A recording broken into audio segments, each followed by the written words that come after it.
If you've made it this far, stop everything for 30 seconds, because what I'm about to say cannot be explained by the algorithm. In the last 3 days, something has changed inside you. It's not fatigue. It's not stress. It's not the weather. It's the exact feeling that something moved inside you without asking permission, a sleep that turned into fragments, dreams that came back with the sharpness of an old movie, with dense colors, with people you haven't seen in years, an exhaustion that doesn't go away even after 12 hours in bed, an inexplicable irritation with people you loved last week, and that question that won't leave your head, why am I feeling all of this now? The full moon has ended in the sky, yes, but it hasn't ended in you, and that's exactly what this video is about. In the next few minutes, you will recognize the 7 signs that are silently emerging in your field right now. You will understand why the absolute majority will ignore these signs and pay the price for it in the form of stagnation, and you will discover what needs to be done in the coming days to not miss the rarest window of the lunar cycle. If you feel that you didn't stumble upon this video by chance, write in the comments now the word I feel, 1 word, 2 syllables. It is the energetic signature that separates those who will use this cycle from those who will let it pass unnoticed. Humanity split into 2 silent groups at the very moment the full moon reached its peak. The first group, the sleeping majority, looked at the sky, took a picture for Instagram, commented, "How beautiful," and returned to the automatic sequence of the next day. For this group, the event ended when the brightness left the horizon. Over. Next. Nothing changed. The second group, a statistical minority that might be no more than 1 in 1,000, felt something different. It wasn't the photo. It was the internal temperature that changed. It was the silence in the chest that grew denser. It was a specific discomfort, almost mechanical, as if an internal clock had been pulled back by an invisible hand. You are in the second group, and that's not a compliment, it's a diagnosis. Because what almost no one understands, and what no newscast will admit, is this: the full moon does not end when it disappears from the visible sky. The astronomical event lasts a few hours. The energetic event lasts on average 7 full days afterwards. There is a precise expression for this, the lunar drag effect, and it works like this. Imagine a heavy stone thrown into a still lake. The impact lasts a second. The concentric waves last much longer. The full moon is the impact. The following 7 days are the waves, and those who are feeling these waves now are those who have a nervous structure fine enough to capture them. Most will call it bad mood. They'll blame work, their partner, the dry weather, the bill that arrived, and meanwhile, the window is closing, silently, without warning, without a second chance in this cycle. Because each full moon opens a specific door that only that month offers, and no other opening is the same as the previous one. There are internal processes that can only be closed within this window. There are truths that only emerge under this reflected light, and if you let it pass unconsciously, they return underground and you stay exactly where you were, waiting for the next cycle, which might offer the same opening but might not. Therefore, understand, you are not bad. You are in the middle of the process. And the process has a structure, has a sequence, has 7 specific signs, and it's about them that we will now talk, in surgical detail. Before that, one last technical observation. The mistake most people make is to think that a lunar window is something that happens to you, passive. As if the moon had agency and you were the target. It's not like that. The window is a field opening. It's a condition. It's an energetic climate. It doesn't choose anyone. It just stays open for a given period. Whoever enters it receives what it offers. Whoever passes by it doesn't even notice it existed. And what separates one person from another is not natural sensitivity, not a gift, not karma. It is awareness of the moment, period. You have the moment now, and the moment doesn't ask if you are ready. The first mistake almost everyone makes after the full moon is interpreting the discomfort as a problem. It isn't. It's a cleansing. And cleansings hurt, because everything that was hidden under the rug has to be seen before it can be removed. The full moon is the peak moment of illumination in the lunar cycle. It literally reflects sunlight across 100% of its visible surface. Symbolically, it does the same thing inside you. It illuminates what was forgotten, what was suppressed, what was buried beneath layers of rationalization and survival. And what surfaces in the days that follow isn't random. It's exactly the material you need to finish processing before entering the next cycle. Maybe it's an old memory that came back as a flashback while you were washing dishes. Maybe it's the face of someone you haven't seen in 10 years who showed up in your dream the night before last. Maybe it's a specific emotion toward a close person that you couldn't name. And now, out of nowhere, it has a name, a shape, a weight. This isn't coincidence. It's what the ancestral traditions called closure. And closure has a law no one told you about. What isn't consciously closed during a lunar window accumulates in the next cycle at double the volume. Whoever doesn't close in January carries double in February, and double the double in March, until one day the accumulated volume explodes as a crisis, a collapse, or physical illness. This is literal.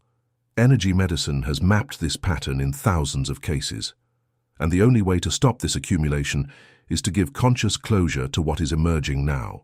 Old emotions need to be felt, not pushed back with Netflix and infinite scrolling. Memories need to be acknowledged, not avoided.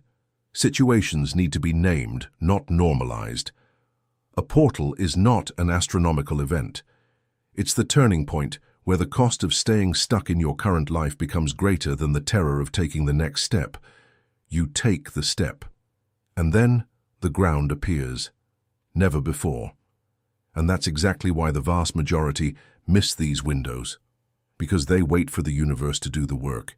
And the universe never does. The universe opens the door. You're the one who walks through.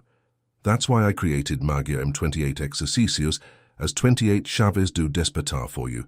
A complete 28-day journey, exactly the length of an entire lunar cycle that gives you the practical structure to recognize the emerging signs, integrate the shadow that rises, transform restlessness into language, symbols into decisions, and awareness into real direction.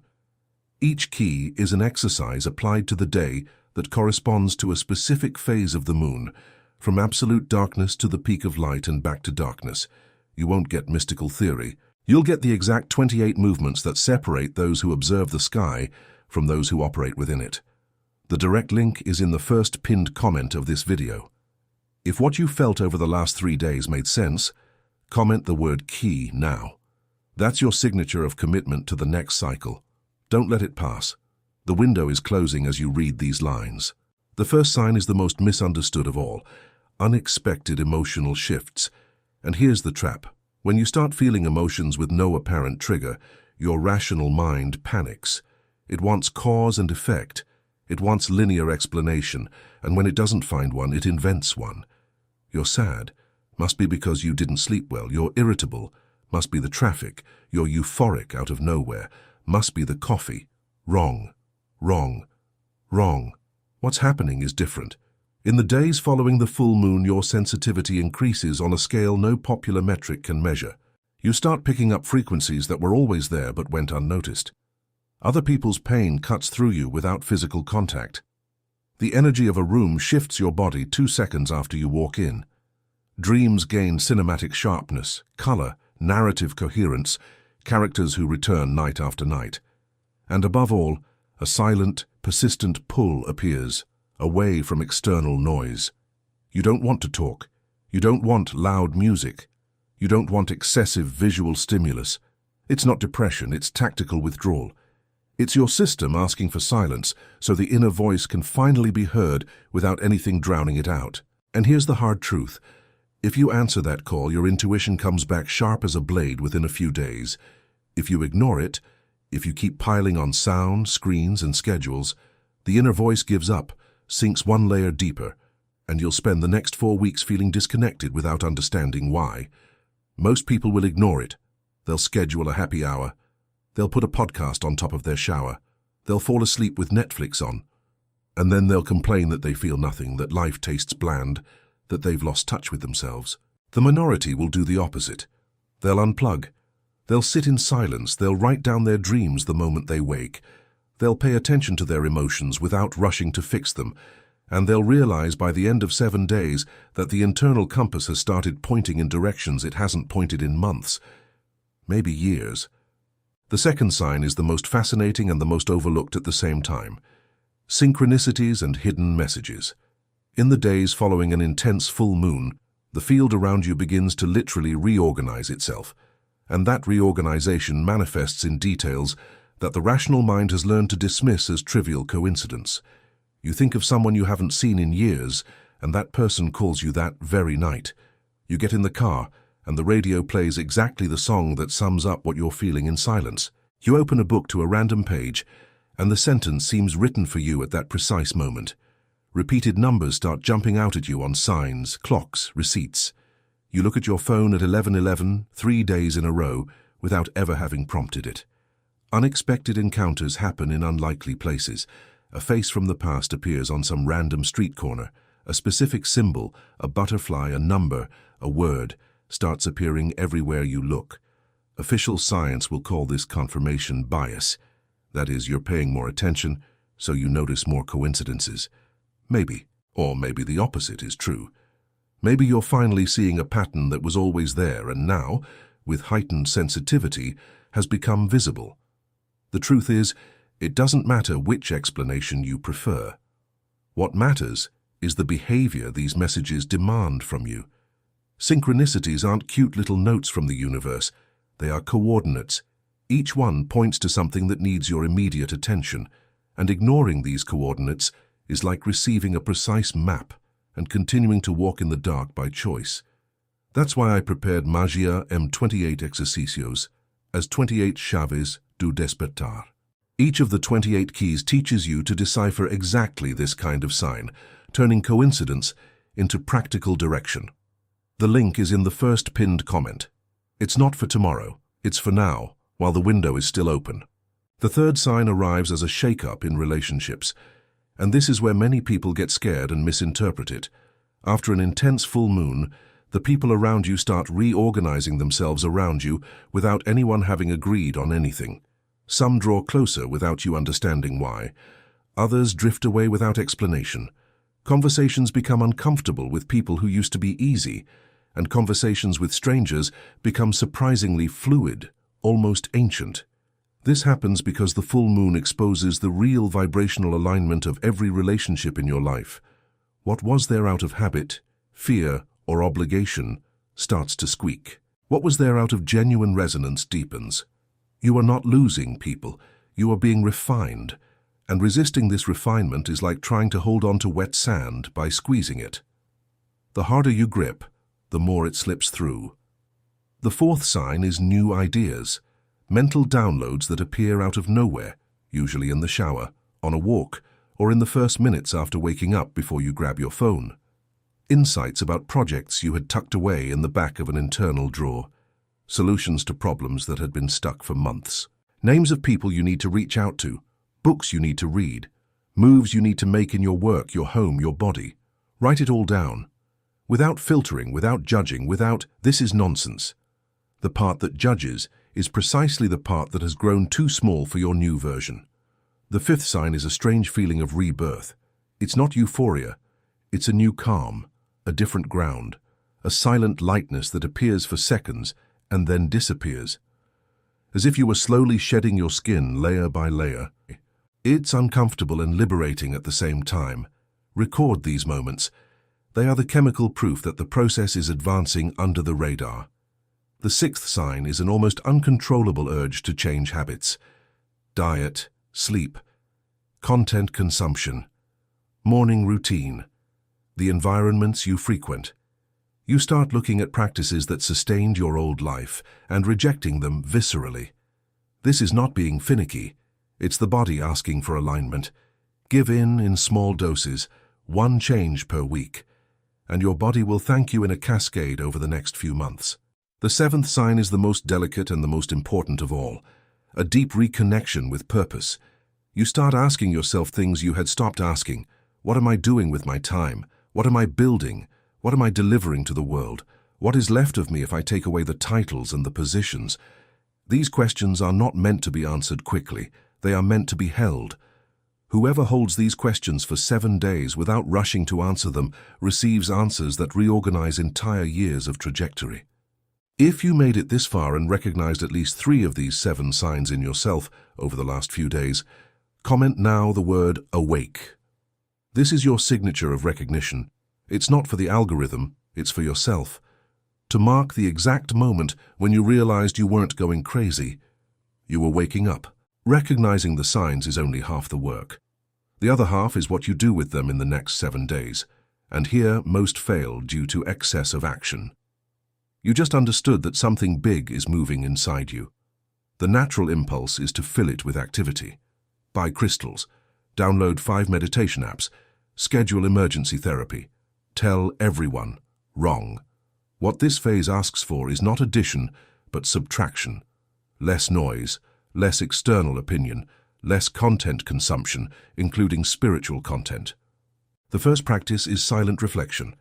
20 minutes a day without a cell phone, without music, without noise, with an open notebook in front of you. Write down what came to the surface today. Don't filter, don't judge, don't organize into pretty topics, just unload. The second practice is specific gratitude. It's not giving thanks generically for everything. It's pointing out 3 specific things from each day that you recognize as movement, even if subtle. A sign you noticed, a conversation that flowed differently, a thought that changed. This trains the nervous system to pick up signal and not noise. The third practice is inner silence. For at least 10 minutes a day, sit down and do absolutely nothing. No guided meditation, no ambient music, no breathing count. Just raw silence. It's uncomfortable at first. Then it becomes the most nourishing thing of the day. The fourth practice is conscious observation.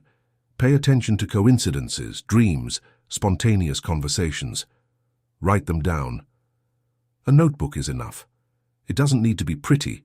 It needs to be consistent. The fifth practice, and perhaps the most important of all, is patience. Transformation does not happen overnight. It happens in the sequence of silent days that come after the visible event. The full moon was the trigger. The next 21 days are the actual process. And whoever understands this leaves this cycle with a different internal stature, without having done anything spectacular on the outside. None of what you're feeling is new. It's old, very old. Before any app, before any social network, before any mechanical clock, entire cultures organized their lives around the phases of the moon. The Egyptians predicted the Nile's floods by the lunar cycle and calibrated entire plantings to it. The indigenous peoples of the Americas planted and harvested according to the exact phase of the moon, knowing that the sap's energy rose and fell with it. The shamans of the forests conducted specific rituals for each phase, especially in the days following the peak of light. There were words in those ancestral languages to describe exactly what you're feeling now, which today simply have no direct translation in Portuguese. Words to describe the sensation of closing a cycle. Words to name the restlessness that precedes a turning point. Words to recognize the specific weariness of one being energetically purified. And all those words shared a common root, the moon as the symbol of the triple cycle. Birth, death, and rebirth. Dark, light, and dark again. New, full, and waning. Our ancestors understood something we have completely forgotten. The human being is not a linear machine. The human being is a cycle within a larger cycle, and ignoring these cycles costs health, sanity, and direction. The full moon that just passed was not just an event in the sky. It was an ancient call asking you to remember something your soul already knew before this life, that there is a rhythm, that there is a wisdom, that there is a sequence that must be respected on pain of spending your entire life swimming against the tide. And that is exactly why I prepared Magic in 28 exercises, the 28 keys of awakening. Each of the 28 keys is the practical translation of one of those ancient wisdoms into your current life. No empty theory, no decorative mysticism. 28 concrete movements, 1 per day, aligned exactly with the phases of the moon, so you can recognize the signs of your soul, integrate the shadow that emerges now, turn restlessness into language, and consciousness into real direction. This window that opened is open for only a few more days. After that, it closes. And the next one won't appear for another 4 weeks, but with different material, different intensity, different question. The direct link to Magic in 28 Exercises is in the first pinned comment. If you've made it this far into the video, you are not the same person who clicked back then. Something has changed, and that change needs structure, not hope. We've reached the point where the video ends, but the process inside you doesn't end. And here is the only question that matters after all of this. Which cycle do you need to close? Don't answer quickly. Don't answer to impress me. Don't answer to feel good. Answer for yourself. Sit with that question and hold it for 7 full days. Write it on the bathroom mirror if you have to. Put it on your phone's wallpaper. Let that question work underneath everything you do in the coming days. And then hold the second question. Which step are you ready to receive? Because every time something closes, something new has space to enter. And if you don't define what you want to receive, the universe fills the space with whatever is closest. It's not always what serves. The moon ceases to be a phenomenon of the sky when you realize it's a mirror of your own inner growth. Whoever understands this no longer looks to the sky seeking answers. They look to the sky to confirm what they already know inside. And if you're not subscribed to this channel yet, you'll only receive pieces of the map. The next videos show exactly what happens in the 21 days between this full moon and the next one, day by day, sign by sign, movement by movement. Missing this sequence is missing the context of everything you just watched. Subscribe now, hit the bell, and get inside the system. Each video is a coordinate within a larger map. Individually, each one is worth something. In sequence, each one transforms. And before you close this transmission, listen carefully. What you just heard here was only the preparation. The final revelation of what all this means for the next phase of your life, the exact movements that need to be made between this full moon and the next new moon, is in the video that appears now on this screen. Click on it. The first 60 seconds will change the reading you make of your timeline from today onward. The moon has ended in the sky. In you, it is just beginning. Don't waste what it opened.